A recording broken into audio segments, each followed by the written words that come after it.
One of the things out there that just absolutely baffles me more than anything else is how unprepared people are for the dating world. Love and romance, it's supposed to be like a dance. You retreat, they retreat, everything goes right, but every once in a while it goes wrong, and you have to know how to improvise and stuff like that.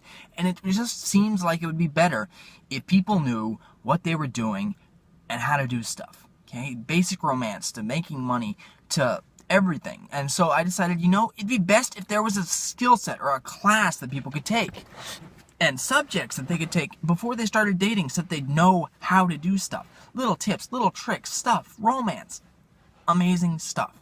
It would be awesome. Okay? And so I compiled a list. Yes, granted it's incomplete, but like 10,000 lawyers at the bottom of the sea, it's a good start. Okay? First and foremost, basic psychology. You've got to have a little bit of this. You've got to know how the human brain works. It helps. I mean, seriously. Cold reading. This is more something that you would want for later in the relationship. After the relationship's progressed a little while, you found you're compatible, and then all of a sudden there's an argument, and you get the feeling that this argument isn't really what the argument's about. There's something else going on, and it would help to know what exactly the issue is. The 5 Love Languages. The 5 Love Languages was a book, and it's developed, but if you guys aren't speaking the same love language, if you are more of a quality time person and the other person's a gift of service person, you can't say, well, hey, I'm always there for you. They're not going to say that. They're not going to do that. It's like, hey, I give you this, I've given you that, stuff like that. Granted, that does sound like you're holding stuff over your head, but that's the language they communicate in. If they think of something as a gift or an act of service, they're going to appreciate more you doing the dishes than you just hanging around and talking to them all day, don't you think? Hostage negotiations. This is more of a first date thing. I was actually really surprised at how similar hostage negotiations is to first dates. Both of you have something in mind that you want from the other, and you're both trying to get it with the ideal amount of compromises involved. It works. And stuff like this is something that would be necessary almost. And yes, granted, that's a little bit of a darker standpoint than most people take towards dating. People think of romance, flowers, and stuff like that, but love is a battlefield, man. The Myers-Briggs personality types.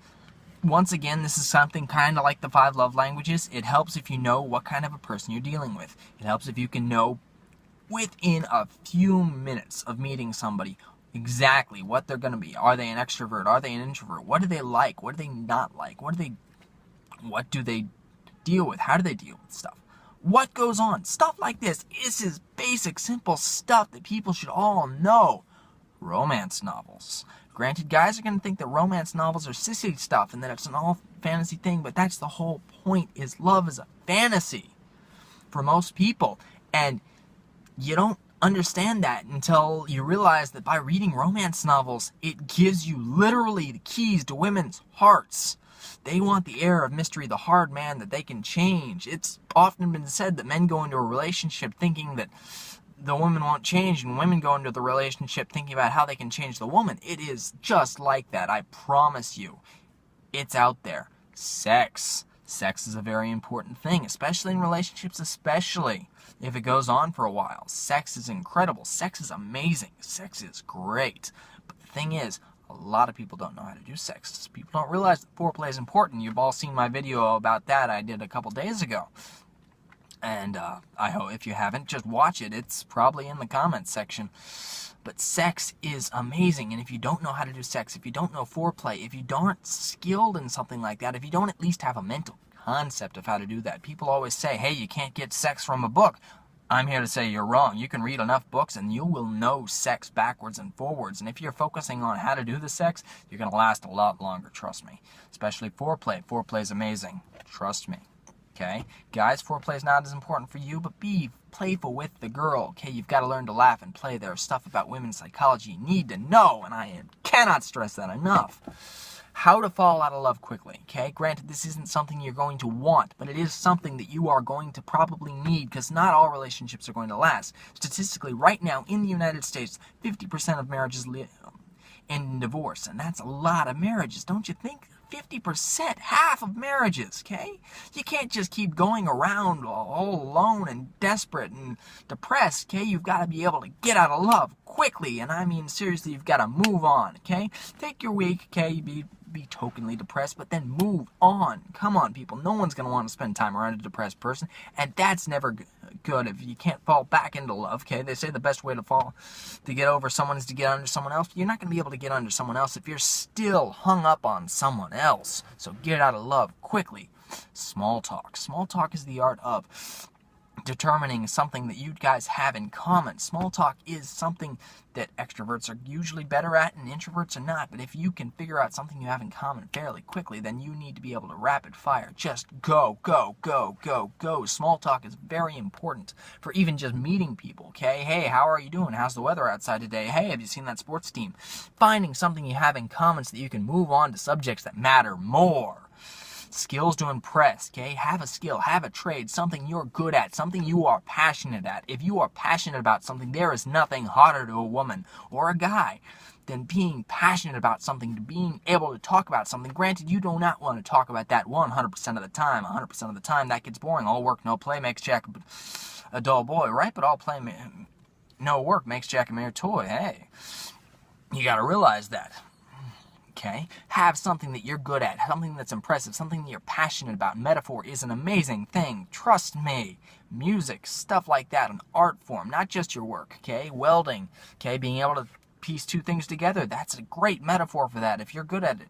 Trade schools, fixing stuff, cars, stuff like that. Not having a throwaway society. It's all stuff you need to know. Be able to impress somebody with something you know and be able to apply it to something else in the real world. Trust me, it's an amazing thing. Another very important thing that when I ask people, hey, what is something you wish you'd known before they'd started out, is to just accept that it is rough out there, okay? That world is harsh and mean, and it will eat you alive if given half a chance, I promise you. Okay, so you've got to accept that it's tough out there. You've got to have a hard external shell, but you've got to have a heart of gold underneath that, okay? You got to realize, well, gold's very malleable and very valuable. You know, a lot of people want to steal it. So if you've got a heart of gold but no armor out there, you are going to be SCREW, screwed. Okay, how to create attraction and build desire. That is something very important. I like to start with a friendship. I like to have a secure, strong friendship with a person that I start to date. I like to be able to know everything there is about some. You've got to be able to laugh and play, but you have got to be able to attract desire. Once again, metaphor comes in handy a lot for that. You can talk about something in the same way you'd talk about sex. It is amazing. Trust me. You have got to know this, okay? Once again, it is rough out there, and you are going to have to be able to do that. The friend zone is a myth created by people that don't know how to create desire within somebody. And just accept also that having a friend can be very, very, very valuable in times.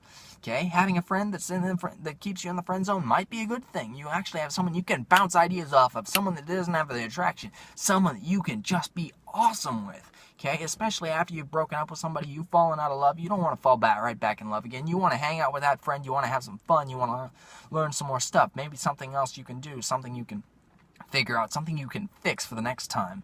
Okay, and know your faults and limits, okay? If you know your faults, you're going to be a lot better out there, okay? You can be able to say, hey, this is what's going to happen, okay? And just be prepared, okay? At least they'll say, hey, okay, yeah, you warned me about that. If they can't accept that, then that's their thing. If you cannot go 24 hours. I had this one girl one time that thought that I would frickin' Superman. She thought I'd be able to spend time with her, clean the house, spend all my time at work, and then be able to just come home and not be tired and be able to talk. And we got in more arguments, I swear, just because her primary love language was quality time, and it was hard. Okay, because she'd want to argue just to keep me awake because she knew that I didn't like to go into bed angry. And it was hard, okay? Just trust me, it is rough out there, okay? Anyway, just remember, guys, I'm here to help. But life's tough. Life's tough, and it's a lot rougher if you don't know where you're going.